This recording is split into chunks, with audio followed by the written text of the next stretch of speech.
Hello, and welcome to Bonus Commentary. My name is Derek, and once again, thank you very much for joining me today. Well, it's finally out. Godzilla Minus One is now available in theaters, and has been out for at least a weekend, so by the law of the internet, I should say something or I will fall forever into obscurity. Before I begin, I do want to explain a few things. When I sit down to watch a movie, I do like to critique it. I process my thoughts and feelings about how the movie made me experience it. And this is especially true of any franchise that I love. In fact, I might even be harsher on them because they have earned my adoration over the years. This was as true for Minus One as it was for any other Godzilla movie. So when I make these comments and critiques, please understand that this comes from a place of adoration. You can love something and also have your criticisms of it. The second thing to note, and I think is also kind of important for some of you out there, I liked the film.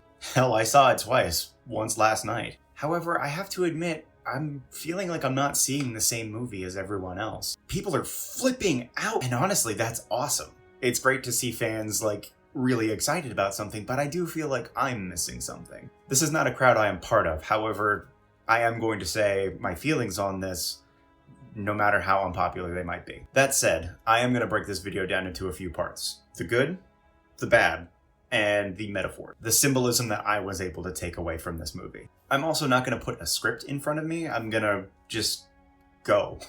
I have bullet points to try and help keep me on track and hopefully keep me from rambling. That said, because this is a little bit more off the cuff, there are things I might miss. Yes, I can do that even after seeing the movie twice. Finally, please know that this will have heavy spoilers in it, so if you haven't seen it yet and you're somehow looking to me to be like, am I supposed to go see this movie or not? Yes, please go see this movie. In fact, please go see it, come back and tell me what you thought. I'd be really curious to hear what you gotta say. Are we all on board? Okay? Okay, let's get into the good. That sound design. It was so good. Everything popped. Everything from the footsteps to just the plane at the end.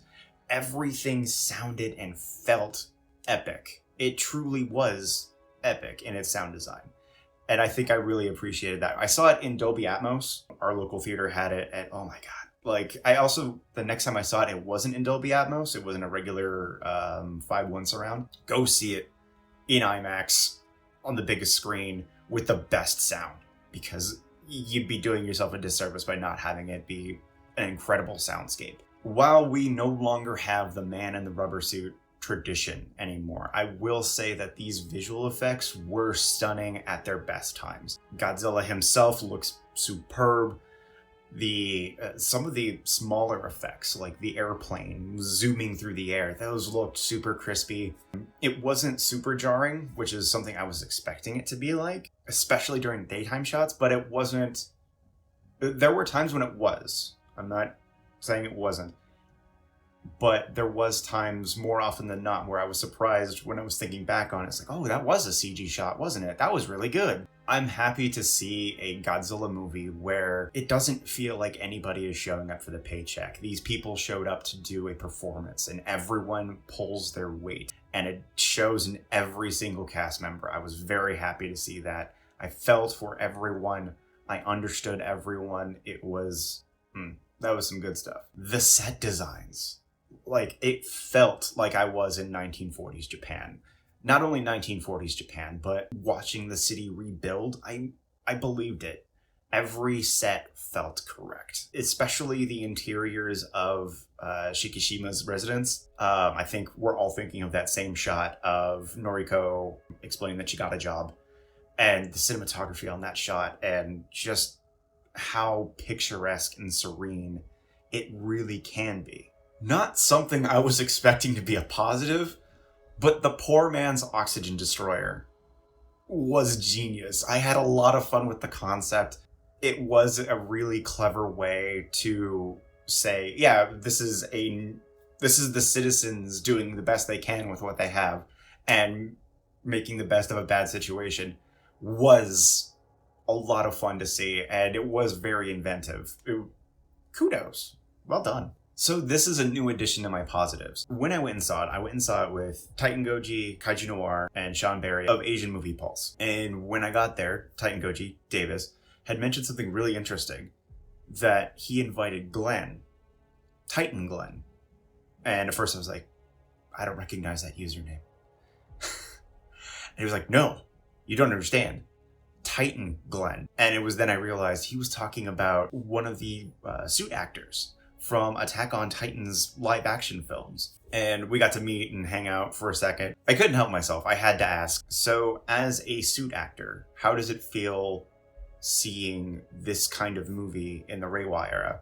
To which he responded, more or less, that the guys that he had been working with as suit actors were still doing stuff for the productions of these movies, just not so much in the rubber suit situation. He saw a few names that he recognized behind the scenes that he had worked with before. And I was so elated to hear that. That is a huge positive for me. It doesn't really help or hurt the movie in any particular way.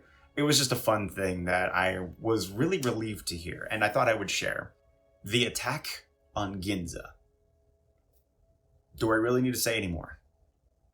Okay, well, the power of that situation, the just nature and terror of it all. Like, it's no wonder it's all over the ad campaigns for this. It is a huge selling point. It is gorgeous. When it was all over, that stunning silence. In both viewings of this movie, no one spoke. I couldn't even hear anybody breathe in the theater because it was just so tense. And it was beautifully executed. I wouldn't be surprised if the movie was written around this scene. The homages to American films is an interesting selling point here in the States because it gives an opportunity to newcomers that might recognize something like, say, Jurassic Park or Jaws or Dunkirk. They might see some of these scenes and kind of get themselves a foothold, where other films like perhaps Shin Godzilla might be considered too Japanese. There's nothing for newcomers to kind of latch on to. I thought that this was a good positive to get newcomers into the building, and I think that it's been working. For a movie that runs for 2 hours, it feels very brisk. I never once felt the weight of the runtime. It never got too slow. The tension was always there. The pacing was perfect. I thought it was a great selling point for this movie. Because, sometimes even a not particularly good movie, even if it runs for an hour and a half, you're just like... When the credits rolled, it felt very brisk. And now for the hard part. I didn't like the writing. The writing has plot holes like Swiss cheese, so admittedly I am unfamiliar with Yamazaki's prior work, but he does do anime films from what I've been told. And it's definitely very prevalent when they use this old anime trope in a live action movie when he's like, oh, and one more thing, hard cut. And I gotta say, I don't like it because we're unsure as to where Koichi is mentally. If he's even got a way to get himself out of this situation of needing to ram a plane down Godzilla's gullet. By taking that scene out, it told me that he was giving Koichi a way out. Had that little bit of dialogue not been there, had him not pointing it out not been there, he just like, okay, this is how you activate the bomb, and cut to that wide, that would have been perfect. It would have added to the tension of the scene. And then, show him later. That would have been fine. It's an anime trope, I get it. I just didn't care for it. So this is going to be a hard one. To me, in this movie, Godzilla has no personality. He is just destruction. Which is frustrating to me, because we have movies where he is the antagonist, but we do see a little bit of humanity behind those eyes. Something to connect to. And I personally didn't see that in both of my viewings. I even tried to ask around. I was like, what am I missing? And people are just like, yeah, no, he's just angry. And it's like, we've seen just angry Godzilla done better with more gravitas, in my opinion. And I just didn't particularly care for his personality in this movie. Our protagonist is kind of no fun to follow. In that, I get it. he's suffering. But he's so miserable, he's making everyone else around him miserable. And I realize that is part of the motif, but as a viewer, you want to root for this guy. And for a majority of the film, he's doing really selfish, very just terrible things. He is becoming more of a monster than Godzilla. Alright, this is the last one. And while I can say that the other ones might be considered nitpicks, this one is a moment that, like, jostled me out of my suspension of disbelief, smacked me around, and threw me out of the theater because it was just so jarring. The salute. In other Godzilla media, when we have this somber moment of man killing the beast, it's because it's a creation or a creature of our own making. We cannot coexist with this thing, or we have made this thing quite by accident and we still have to kill it, or the list goes on. You can name it any which way. Now, I thought maybe it might have been them, like, pointing out to Koichi as he was descending from the cockpit, but, like, that moment passes and the music swells and Godzilla is deteriorating. So when they're saluting him, they're saluting a creature that, without warning, without reason, just attacks Odo Island, just attacks Ginza, just is going to destroy Tokyo. The moment doesn't feel earned. It feels like more of an homage. Like, oh, remember how the other movies made this moment sad? We're gonna do it too. That was rough. But it is, like, it is, to me, thematically the hardest sell in this movie. So this next part I'm going to talk about does cover what I believe to be the metaphors and the deconstructed ideas behind the film. And because of what the subject matter is, I want to maybe preface this with a trigger warning of trauma, wartime PTSD. I don't know how else to better put it, but I am trying to be sensitive to those who might need it. Maybe brace yourselves, I guess. So, when looking at this movie for the second time, I was trying to make sense of some of the themes that I might have not caught the first time. And this next part might just be me putting on my I went to film school pretentious pants, but I'll let you decide. The thing that struck me the most is how Godzilla is seemingly only ever attacking Koichi, or in one form or another. If I'm deconstructing the movie, Godzilla isn't Godzilla in this movie. Godzilla is a representation of trauma. Not just anyone's trauma, but Koichi's. We see on Odo Island the Godzillasaurus, I don't know what else to call it, as like a small creature, and we are led to believe that in this particular moment, if Koichi uses the tools he has, he can slay this beast before it becomes an issue. I see this as early onset guilt for not being able to do his duty. But because he is unable to do his duty, there are casualties. And by not dealing with it soon enough, it becomes more destructive and more powerful because he doesn't deal with it. And again, in the Ginza attack, when Godzilla shows up, what does he do? He goes after Noriko, who was just minding her own business on a train. And, you know, we know what happens to Noriko a little later. Even further still, I believe that Koichi might be the only person in the entire movie. I think that everyone, in some facet or another, is meant to serve Koichi's story. I believe that Noriko is meant to represent life after war, the prospect of a happy life after doing the unthinkable.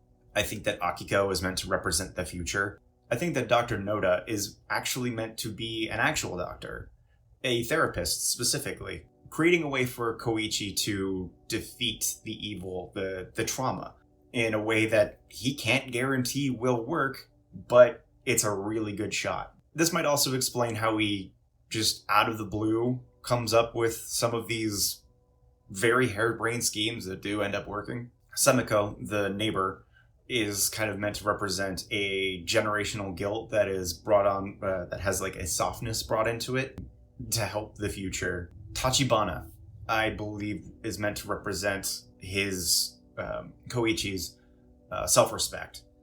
Because the second they leave Odo Island, it leaves him, and his whole life kind of falls apart, which is why he needs him at the final moments of this fight with his trauma. And I think that the countless dead, all the people that die, are meant to represent people that were killed by PTSD post-war Japan. And I think that this makes the ending of the film even more of a, I hate to call it a false victory, but I can't think of what else to call it.